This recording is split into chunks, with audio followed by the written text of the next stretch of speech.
For today's video ay magluluto tayo ng tinolang manok. Una ay magpainit na tayo ng tubig dito sa dalikan. Gamit tong 10 years old na takori ni nanay. Dito na tayo magpapainit para makatipid naman sa gas. Pagkatapos nga natin isalang yung tubig, ay manguhuli na tayo ng native na manok. Mga maliliit na yung mga nandito, hanap tayo dun sa kabila. Nagwitmit na ba dun, George? Wala naman yung mga manok, nagtago na ata sila. Kinagpatulong na lang ako ay tatay na manghuli. At yun, may nakakulong pala. Siyempre, siya na rin magkakatay kasi hindi kaya ng konsensya kong magkatay ng manok. Teka, may konsensya pala ako? At pagbalik ko nga sa dalikan, ukis sa bahami gayam na arunan. Naubos na yung hangin ko sa katawan, kapupuyot. Kitan nyo man, nag-free kami arunan. Hi. Say hi. At yun, tapos nang katayin ni tatay. Tas dati tupik, nagtataktil siya. Ngayon, i-prepare na natin yung mga ricados. Sunayin na natin yung luya na iniisa at ruba. Dagdatin lang natin gamit yung knife na duguan. Nagriga ka mag-buit over siya, awan maibaga. Tapos sunod yung sibuyas na purao. Tapos yung bawang ginupit sa tindahan. Nilapit-pipit-pitim lang, ukisam. Tab-tab-tabim lang. Siyempre, ata naguksa, may biling mo, wala na.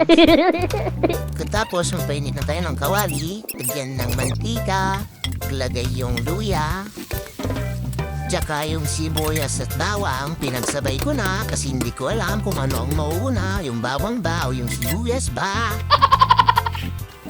Palapagain ba'y kano mo na, kuna ni tatay, nye mamit lumabaga, nag-brown lang. Yan, ilagay na natin yung manok. Halu-haluin lang natin. Lagyan natin ng patis para lumasa yung chicken. Tapos magic syrup, syempre. Tapos kiwar-kiwarin mo na yan. Tapos takpan natin. Hintayin lang na maging golden brown yung chicken. Tapos lagyan na natin ng sabaw. Ay, tubig. Tapos pag kumukulo na, lagay na natin yung bok choy na sarili nating tanim. Siyempre.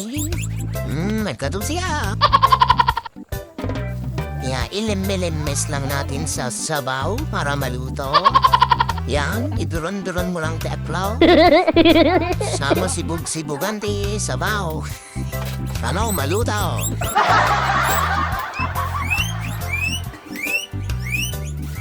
Okay na, hapkok na yung bok choy. Okay na sana. Kaso ayaw ng mga kasama to. Ayaw nila ng hapkok. Gusto nila 3/4 coke. Ayaw, di ba?